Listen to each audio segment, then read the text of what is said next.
What is up, everybody, and welcome to another edition of the Not So Stupid Podcast. In today's episode, we are going to be breaking down the frequency illusion and why you can use it to think better thoughts and become more of the person you want to be. And the reason this is so important is because how you talk to yourself matters, which is no secret. I think we've all heard that in some capacity, and I think I'm sure I've said it at some point throughout the show or had one of my guests say it on the show as well. But there's a huge reason for that, and I think I found a really good analogy to help bring this all together. So if you have ever bought a car and you got excited about this car, you start thinking about this car, all of a sudden now you're seeing this car all over the road, you're noticing it everywhere.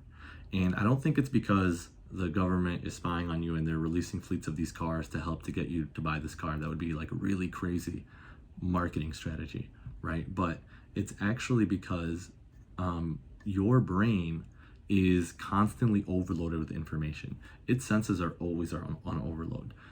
You see so many things throughout the day, but I think the statistic is you only remember about 4 to 7% of what you see throughout the day because there's just so much to take in. It can't focus on everything. So instead of focusing on everything all at once and trying to recall everything, it uses its energy very efficiently. And by doing that, it filters out all the other cars that are not deemed as important to you, the cars you don't care about, the cars you're not thinking about.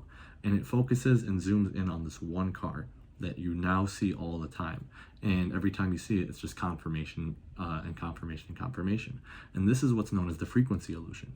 Your brain filtering out what it deems unnecessary and zeroing in on the things it does deem necessary, and just creating this illusion that it pops up more than anything else. It probably doesn't pop up more than any other car that you would want, than you would normally see on the road, I should say, but you notice it a lot more, and that helps you feel like you're seeing it all the time now. But odds are it was probably always there in the same frequency, statistically speaking, especially if you're driving the same routes every day. It's just now this car has value to you, or you gave it value actually, and because of that, your brain is always focusing on it. And likewise, it doesn't just work with cars. This is just obviously the most relatable example, but it works with your thoughts too, and how you talk to yourself and how you define yourself. So when you call yourself, for instance, a lazy person, you're always going to think of the times and recognize the times where you were lazy, where that idea that you give yourself is confirmed. You're going to think about the times where you skipped your workout, where you hit snooze on the alarm, where you left something half finished, or you delayed or procrastinated starting something. You're going to focus on those times a lot more and reinforce the idea that you're lazy. And because you're reinforcing that idea, because you've initially defined yourself as lazy, now as you future pace yourself, you're going to do more actions that fit with that identity that you gave yourself. And that's where it can get a little dangerous, because you created this reality for yourself just by calling yourself and describing yourself as something. And because you described yourself as that one thing, you made that your identity going forward. Because you're lazy now, that implies you're going to be lazy. If you're a lazy person now, that means you're going to be a lazy person. And obviously that's not true. It's silly for me to say that and be confident in that, but it's the value of the words that matter most.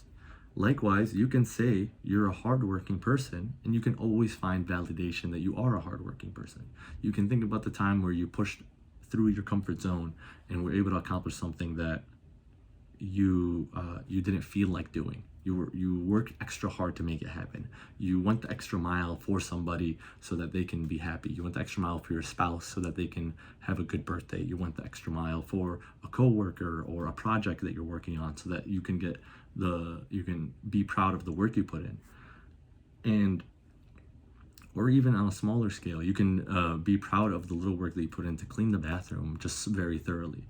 Like, you can find, again, just as it works with calling yourself a lazy person or any kind of negative perception of yourself, you can do the same positively.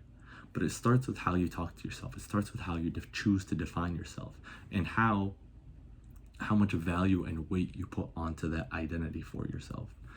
Before you can ever become something, you need to define yourself as that thing. This is a fundamental aspect of habit development. If you want to be somebody that works out every day, but you don't define yourself as someone who works out, you're gonna have a identity conflict on your hands, identity crisis on your hands. You're going to always fight the idea of working out because you're not defining yourself as someone who works out. You're defining yourself as a lazy person trying to work out, and that's conflicting. So it's always best, and I always recommend this with my clients as well, to define the person you want to be first, and then find every proof that you fit that identity. And once you're able to do that, you'll be able to compound that and fulfill your identity more and more as time goes on, because you gain confidence by finding these ways that you do fit that identity. So to keep this short, I highly encourage you to audit how you think about yourself, to audit the stories you're telling yourself, to audit the identity that you've labeled for yourself. And if it's not what you want, change it.